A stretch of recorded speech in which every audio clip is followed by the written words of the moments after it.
Hello, welcome here. This is a reflection for Holy Saturday. On Good Friday, we saw the ugliness, the most ugly aspects of humanity, and pain and torture and death. And in amongst that, we were able to discern the stillness, humility, and compassion of Jesus, even in the middle of this storm. At the end of the events on Good Friday, Jesus' body is taken from the cross and placed in a tomb. And so we come to Holy Saturday. So this is many people's experience after burying somebody they love. It's the aftermath of the funeral, when the adrenaline seems to tail off and the full blackness descends. The permanence of the loss seems to settle more and more into the awareness. The longing even for just 5 more minutes with that person, as if that would be enough. And the process of reevaluating memories that once seemed so cheerful and bright are clouded by sadness and grief, as well as wasted moments, any moments of regret. There's this grey, solid loss, and it permeates absolutely everything. And things that once gave joy, particular pieces of music or particular places, would not be able to recreate that same joy. And in fact, life becomes quite tasteless. There is no desire for the usual things that we might desire. A good meal, who cares? Don't really want to eat, and there's nothing in it that attracts. How about a holiday? No thank you. How about redecorating or buying a new car? None of these things people do, and they don't do them because there is absolutely no impetus to do them. Instead, there's a resting in this blackness. There's a resting actually in the tomb. There are people who make the mistake of trying to busy themselves with normal activities, particularly work or sport activities or something like that, to assert to themselves that they are going to cope, that they themselves are going to live, that this isn't the end of everything. And on the face of it, people like that are often said to be coping very well with their grief. But that process following a loss of somebody very close, somebody you love very, very dearly, doesn't work, and ultimately leads to much confusion and strangeness later on. The best thing to do is to allow oneself to be overwhelmed and to sit in the tsunami, to allow the waters to rush over you, to sit quietly in the loss. And this is the Holy Saturday experience too, because what is there to say? What is there to do? What is there to jolly ourselves up with in the face of the death of Jesus, the death of those we love, and the death of those we don't love and don't know, but whose suffering we do know of? Random acts of violence, torture and cruelty through history and currently. if we are able to sit with the darkness, not in the narrative form, not in the, I suppose, egoic form, not in the poor me form, but in the overwhelming sense of the loss of the other, this dreadful separation, this dreadful, feels so permanent, no coming back from it, separation. Gradually, things begin to emerge in the darkness. Like sitting in a dark room, as your eyes adjust, you can pick out shapes. And in this dark place, shapes do emerge. The shape of love is really clear. The big questions about life are unavoidable and become really clear. We are mortal. Terrible things happen. Suffering of this kind is unavoidable. Suffering of this kind can't be fixed. Sitting with those strange shapes without even deliberately asking the question is asked, who am I? What am I doing? Who were they? And the ego drops away in suffering. There's a cavernous vulnerability opens up, and that's why some people rush to fill it, avoid it, deny it.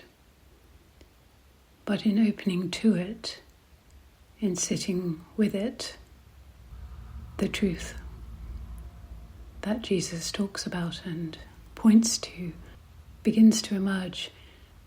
It doesn't feel like hope. It doesn't feel bright and light.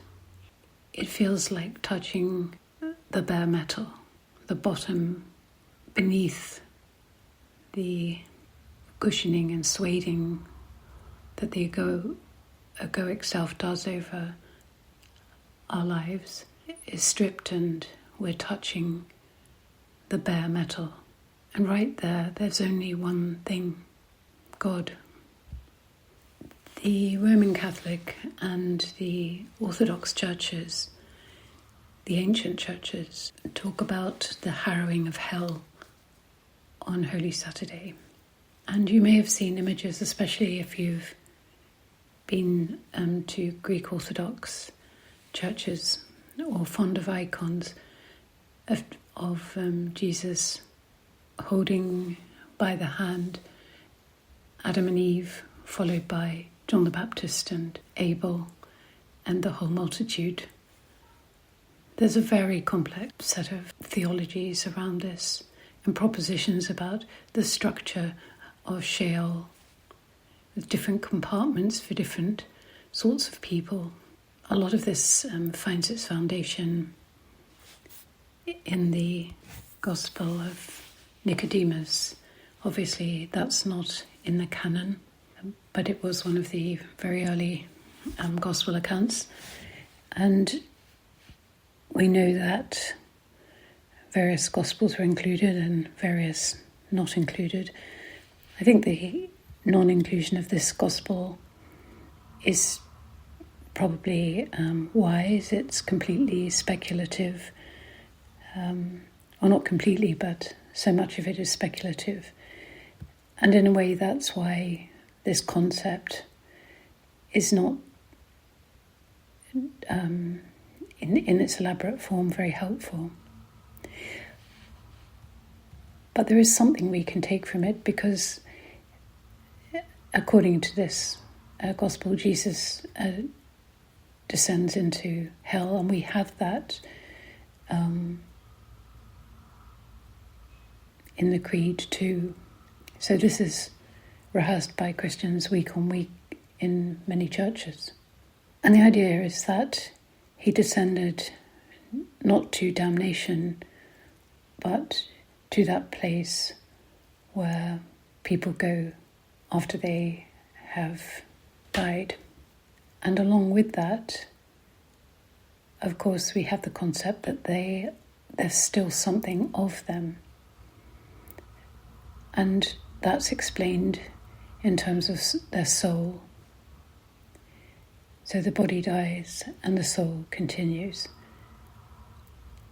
And Jesus sits in this place too, and he is going to redeem it. He's going to break its bonds. He's going to free these souls. As I said, it's quite an elaborate image and not particularly persuasive or helpful, except I think in this concept of the eternal soul and what might be meant by that. In our own experience of loss, the personal losses of those we love, there is a strong sense that they continue in some way. Humanists would say because they continue in the fondness of the memories, the things that they did, the things they held, the places they went, and so on. But that doesn't quite satisfy as a way of describing the experience. It's much more rounded than that. It's not about memories, it's about a reality. Not everyone feels this, of course.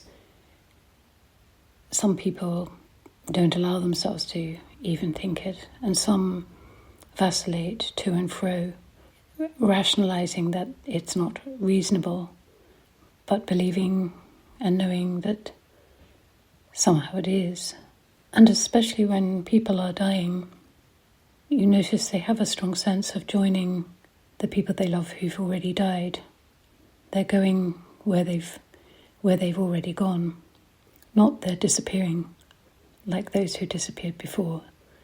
If we consider Jesus' teaching about losing your life to save it, and watch him, as we heard him talk about earlier, it was actually earlier than the reading for Good Friday, but this pruning of himself, this understanding of the Spirit of God, this living in God's realm all the time, not talking about God or thinking about God, but being in it fully.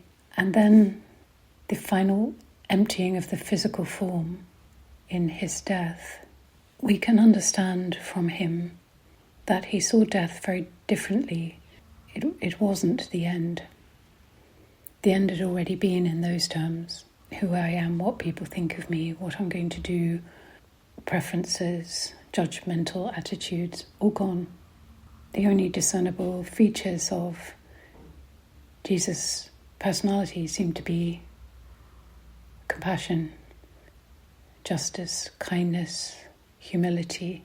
And these are qualities that are not anything to do with the false ideas about ourselves. So we can see in him that he didn't believe it was the end, and that his attitude towards dying was very different from many people's, perhaps most people's. And so today we sit with all of that. It's a day for finding some quiet, really on your own, just some quiet time to let it all go. And if the darkness flows in, so be it. We sit with that. This is an excerpt from Dante's Inferno. Midway on our life's journey, I find myself in dark woods, the right road lost. To tell about those woods is hard, so tangled and rough. And savage that thinking of it now, I feel the old fear stirring. Death is hardly more bitter, and yet to treat the good I found there as well. I'll tell what I saw, though how I came to end I cannot well say, being so full of sleep. Whatever moment it was, I began to blunder off the true path, but when I came to stop below a hill that marked one end of the valley, that pierced my heart with terror, I looked up toward the crest and saw its shoulders already mantled in rays of that bright planet that shows the road to everyone, whatever our journey.